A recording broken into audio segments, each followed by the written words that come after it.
Good morning, guys. Today we're going to go over the play-in performances and how we expected things to go, and then how did they really go.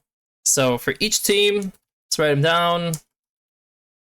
We had G2, Furia, Gam, and BLG.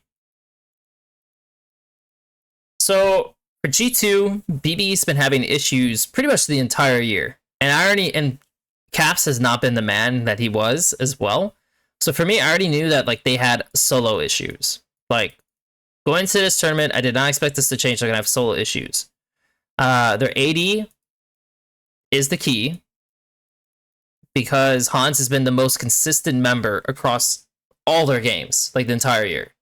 And even though I was just kind of like maybe they should try someone different besides Hans going into 2025, because their solos were so good. So it's like, oh, maybe like we get like an upgrade in AD, and that would be helpful. But funny enough, their solos just kind of collapsed this year, and now Hans is the remaining like best player.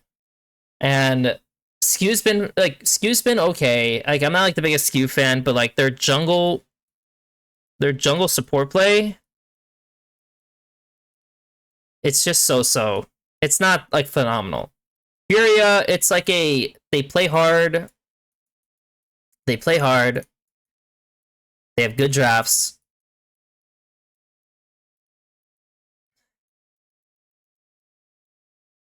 And I mean, that's pretty much it. I mean, like seriously, like they're a team that and they literally fight everything. I mean, clearly, like these guys just fight everything. That was Furia, but before I like get too much into it, also just say for G2, like I don't have strong feelings for G2 because I don't really feel like they have a defining style anymore. Because if you remember 2024, they were able to make amazing plays, but more specifically, they had very interesting reads on the map for macro's sake, both for making side plays when they contest mid waves. That reminded me of T1. Because T1 can do that. And so I felt like G2 and T1 were the like two teams that like truly understood how to kind of like pull you around the map. That isn't them this year. And they're also not just crushing people in lane or anything like that either. So they're just kind of a confusing team. For Furia, their playstyle is pretty evident. Like I said, I mean, they play hard, they fight for everything. They try like really, that's just like they have good drafts, and so like if you draft well around this identity, you can make wins. Gam, it's like I don't know. They're a very top focused team. I mean, they're a top focused team. They're good in the later stages.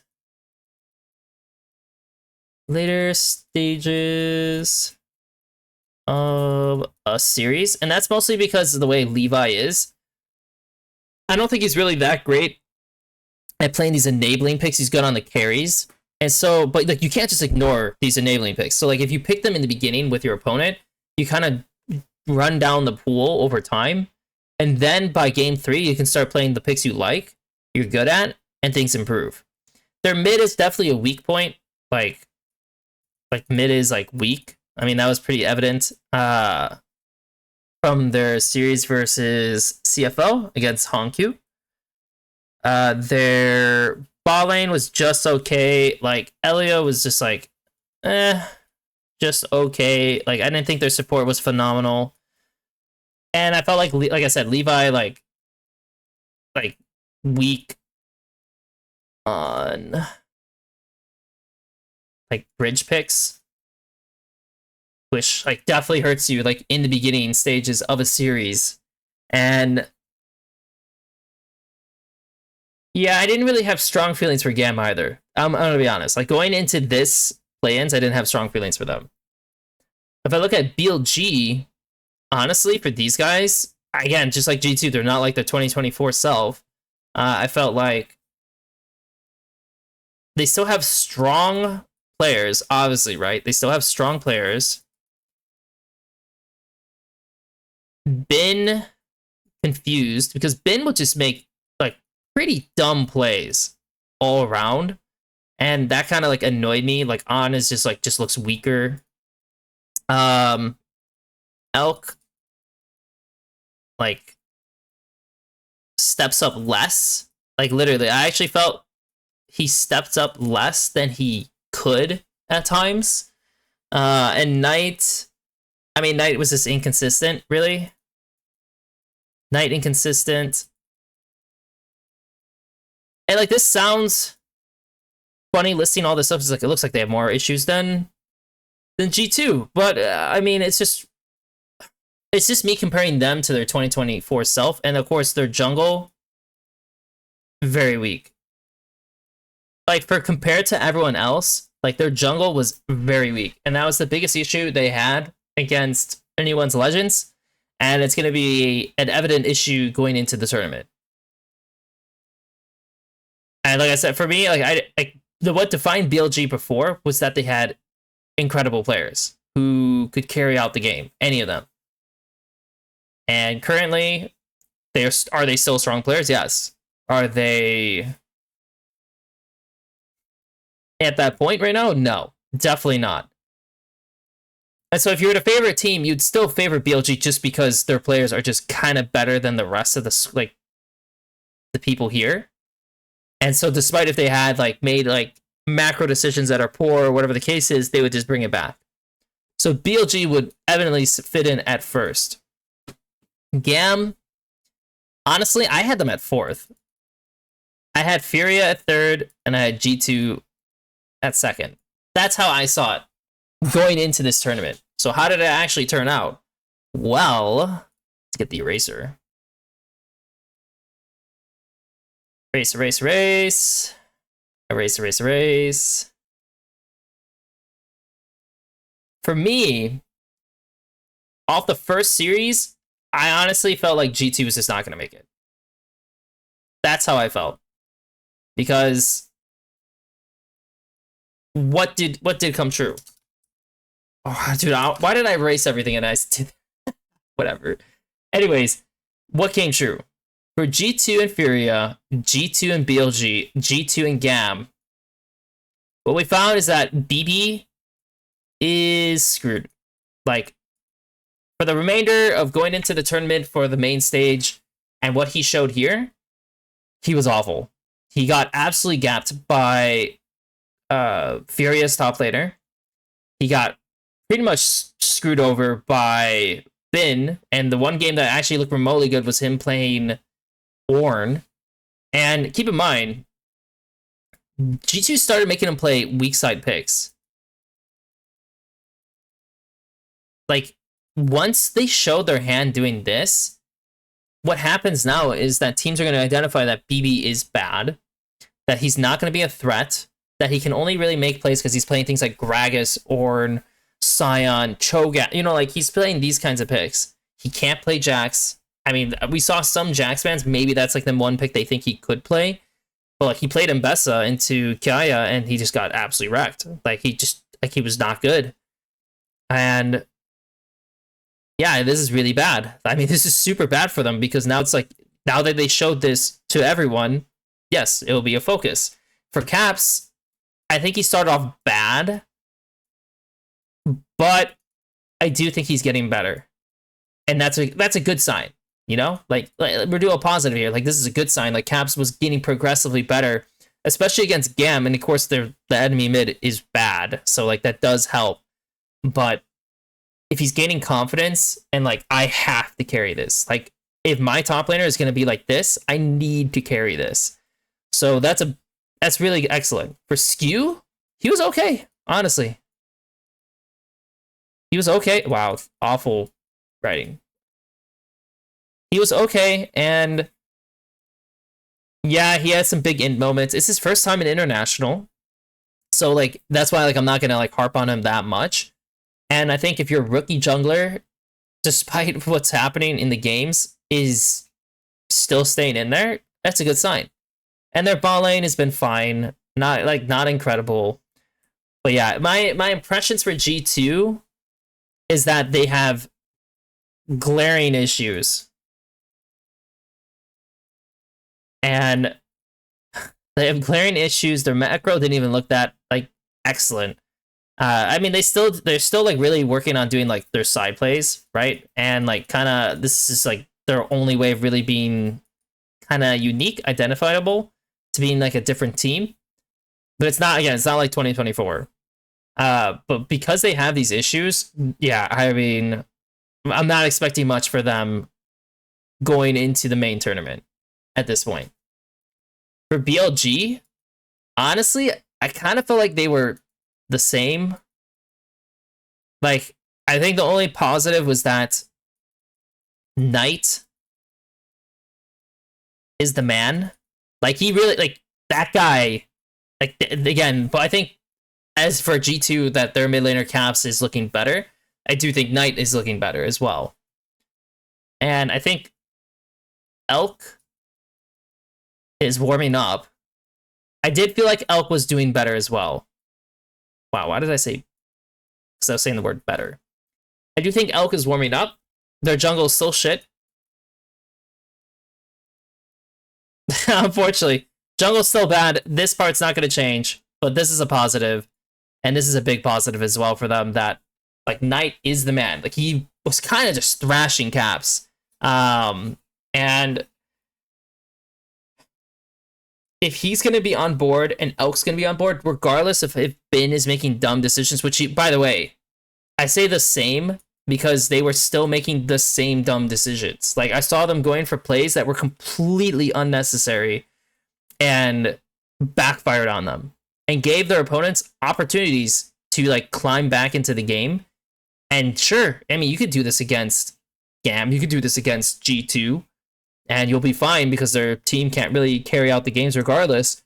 But you do this against, like, actual legit competition, you're going to lose. So, to me, my opinions of BLG did not change at all. My opinions of G2 kind of got worse. Well, actually, did they get worse? I feel like... Right, we're going to do it this way. I think my opinions of BLG stayed the same. I think of my... I feel like my opinions of G2 definitely got worse. Like, I was still expecting them to get through it, but I didn't think it was going to be, like, this bad. Honestly, I didn't think it was going to be, like, this bad. So, yeah, my opinions of G2 definitely got worse. I'm really hoping BLG can clean their shit up still, but yeah, it's not looking the greatest. For Furia, I would say my opinions of them increased, for sure. I mean, the upside of Furia was that, they played hard for the game, they tried to make plays, they had good drafts, and that was true. I mean, like, all those things remain true, and that's a really good sign. They understand each other. Like they know their team.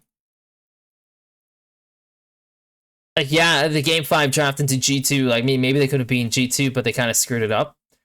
But they know their team. And playing around that is very key. The only thing is, yeah, like, the macro part is going to be an issue, and I do think IU is kind of doing way worse than he should be. Like, he's getting caught all the time on mid waves and over contesting, and so, like, he needs to really learn from this tournament and what happened in these games to, like, grow. And if he doesn't, then he's just going to be the same liability. And yeah, they really need to watch out for that, because if they don't change that, if he can't change that, good luck. For GAM,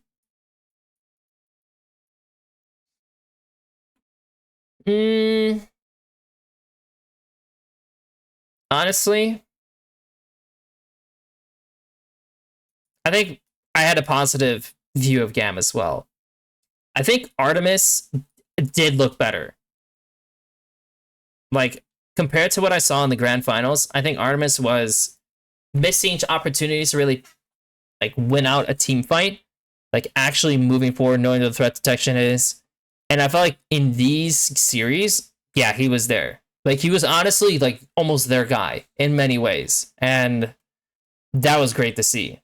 Yes, their mid was their mid is shit. Unfortunately, they swapped mids even to Ares. I don't know if that would have made a big difference if like he was in for all the games. But yeah, I mean, their mid lane situation was bad. You could tell that when like Levi was like still like Levi not good on the bruisers, and like again, that was like there's some of them were okay, but honestly, generally, like he was just not very good on the bruisers, and where they found a lot of success was when he was on like the Viego, Lilia, whatever. Um, and so that's probably just not going to change for them. Levi, like, is like the way he is, the way he plays, is probably not going to change that much. I do think like if they change their support, like that would help. But though Elio actually did play better as well. Like I think their ball lane generally was just a lot better in this tournament. So while they depended on Kaya, right, to be a force, I think he like the fact that their ball lane stepped up just helped so much in these games. Helped so much, and I feel like even Kaya like kind of like faltered a little bit. I think if he played to his best ability, then yeah, I mean they could have honestly probably gone through, but he kind of collapsed a little bit. Happens, and Levi definitely collapsed in the 5th game against G2. But generally from this play-ins, these play-ins, yeah, I have a worse opinion. I didn't have a good opinion of G2 going in. Now I have a worse opinion of G2. I'm still at the same point as I was before for BLG, except there's like a few positives like kind of pushing out at least. So hopefully they can just kind of strong arm their way through different teams. So like against Koi, like I know I'll talk about it probably in another video, but that'll be something for them to look towards. For Furia, go back home, back to Brazil, really clean out and try to fix your aggression, because like they had a 2-0 Kassadin in one of their games. I think that was the last game against Gam. Yeah, it was. That was the last game versus Gam. They had a 2-0 Kassadin, and they're still permanently fighting. Like, they have to learn to control themselves, because if they can, then when they play against teams like this, they're going to win. You know, like, I like that they can find plays and make situations happen in the early game. You know, that's where there's less CD, there's less MS, there's less damage. So, like, making mistakes isn't as glaring, and then also at the same time, the mechanical aspect is not as intense at that point compared to the later stages. So if they can make use of that and then tone it, great. For Gam, it's hard, because it's like they have certain, like, they just kind of just need to figure out their mid situation. That's all. Like, if their mid situation improves and then they kind of figure out what works for their team, because I feel like Fury had a better identity towards like what they need to do for their team across series. Gam, not so much. Gam got better as it went, but Gam in the beginning was not as clear. And if Gam can figure that out, then Gam will be a solid, like, I don't know how to say, like a wild card team entering international tournaments and be able to contest CFO better. So those are my thoughts, guys, on play-ins. The next up is talking about, well, stage 2 bracket stage. Make sure to like and subscribe.